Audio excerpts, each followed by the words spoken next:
विधानसभा चुनाव का आगाज हो चुका है और अगर हम बात करें तो कोयलांचल में दूसरे चरण में मतदान होना है। और ख़ासकर अगर कोयलांचल की राजनीति की बात करें तो कोयलांचल में जितनी ज़मीन के नीचे आग है तो उतना ही आग जो है उतनी ही ऊपर भी है। और ख़ासकर बाघमारा की अगर हम बात करें तो बाघमारा में त्रिस्तरीय मुकाबले के आसार नज़र आ रहे हैं। एक तरफ जहां जलेश्वर महतो कांग्रेस से हैं तो दूसरी ओर एनडीए गठबंधन से जो है शत्रुघ्न महतो यानी कि शरद महतो जो है वो मैदान में हैं। तो तीसरे पक्ष की अगर हम बात करें तो कांग्रेस से इस्तीफा दे चुके रोहित यादव मैदान में हैं और लोगों को यह डर सता रहा है उनके आने से, क्योंकि पहले वह कांग्रेस में थे और अब जो है निर्दलीय चुनाव लड़ रहे हैं। तो कहीं ना कहीं जो जनता का रुझान है वो उनको मिल रहा है, जनता का प्यार मिल रहा है। और हमारे साथ इस वक्त निर्दलीय प्रत्याशी रोहित यादव में साथ में हैं। हम उनसे समझने की कोशिश करते हैं कि जनता का क्या कुछ प्यार मिल रहा है, कितना स्नेह मिल रहा है। और सबसे पहले तो सर, सबसे पहले आपका टाइम्स में स्वागत है। आखिर ये चुनाव लड़ने का कैसे फैसला है? क्योंकि हम लोग ये जानते हैं कि आप एक व्यवसायी भी हैं, समाज सेवी भी हैं और लगातार समाज में आप लगातार निरंतर जो है तत्पर रहे हैं। तो ये चुनाव लड़ने का ख्याल कैसे आया? जिस दिन किसी न किसी कारणवश पार्टी, जिसको ऑन माइक हम नहीं कह सकते हैं, आप लोग समझ सकते होंगे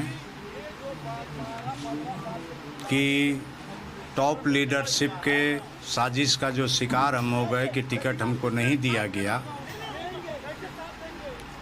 तो हमारे 500 समर्थकों के घरों में उस दिन खाना नहीं बना और 50 ऐसे लोगों का फ़ोन आया, महिला कार्यकर्ता, सहयोगी या नौजवानों का, जो बात करना चाह रहे थे लेकिन रोने के आगे उनके कोई आवाज़ नहीं निकल रही थी।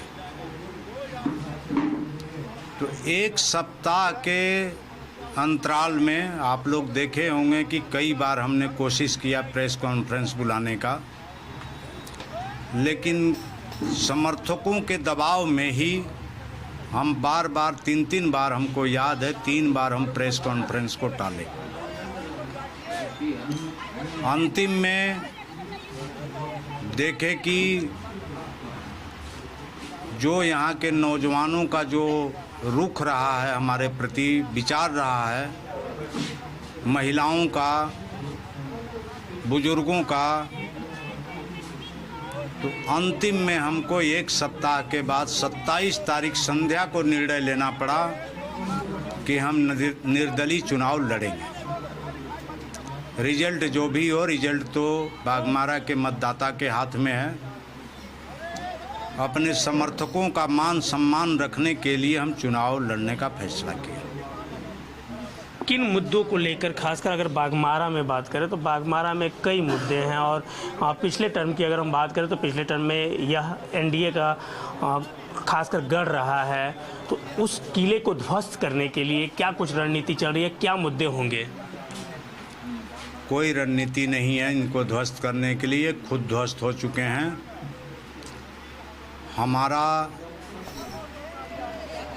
हमारी एक ही योजना है, रणनीति है कि अगर नौजवान बाघमारा की जनता अगर हमको चुनाव जिताती है तो बाघमारा क्षेत्र में जो कुव्यवस्था, गुंडा राज जो कायम है आज के दिन में, सारा रोजगार, सारा धंधा एक घर में जो शिफ्ट हो चुका है, उसके पूरे जनता में, पूरे नौजवानों में उस धंधा को बांटते हैं।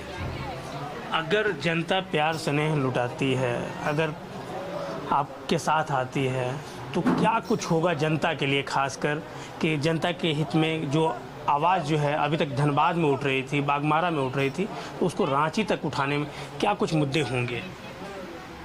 कोई मुद्दा नहीं रहेगा। अगर जनता हमको जिता के भेजती है तो हम तो निर्दलीय हैं, 16 आना के भाव में बिकेंगे।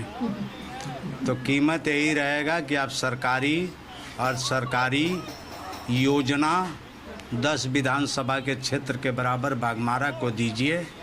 रोहित यादव को कुछ नहीं चाहिए, हमारा समर्थन है। आखिरी सवाल है और यह सवाल काफ़ी लोग भी जानना चाहते हैं। उत्तर प्रदेश से धनबाद यहाँ पहुँचे, एक व्यापारी के रूप में अपनी मान प्रतिष्ठा बनाई, और अब राजनीतिक का सफ़र कैसा लग रहा है? ठीक है, बुरा नहीं लग रहा, अच्छा लग रहा है। जो प्यार और स्नेह प्राप्त हो रहा है, इससे आनंद, मतलब मन को शांति मिल रही है। कम से कम हमको चाहने वाले तो लोग हैं, जो सीमित दायरे में तो 1000-2000 लोगों के बीच में रहते थे, आज कम से कम इतना बड़ा जनसमूह मेरे लिए खड़ा रह रहा है। इसलिए हमारी जो सेवा भावना है उसमें मन भी ये हर्षित है कि हम आगे चल कर के अपनी जो योजना हमारी सेवा भाव का, उसमें भी वृद्धि करेंगे। बिल्कुल, ये थे हमारे साथ निर्दलीय प्रत्याशी रोहित यादव, जो लगातार जनता से जनसंपर्क कर रहे हैं और जनता का प्यार और स्नेह भी इन्हें मिल रहा है। यह कह सकते हैं कि उत्तर प्रदेश से अब जो है झारखंड की राजनीतिक में अपना कदम रख चुके हैं, और ख़ासकर अब जो जनता का स्नेह मिल रहा है, तो काफ़ी विश्वास लोगों को है कि कुछ न कुछ बाघमारा के जनता के लिए कुछ खास वो करेंगे। धनबाद से द टाइम्स नेट के लिए कन्हैया कुमार।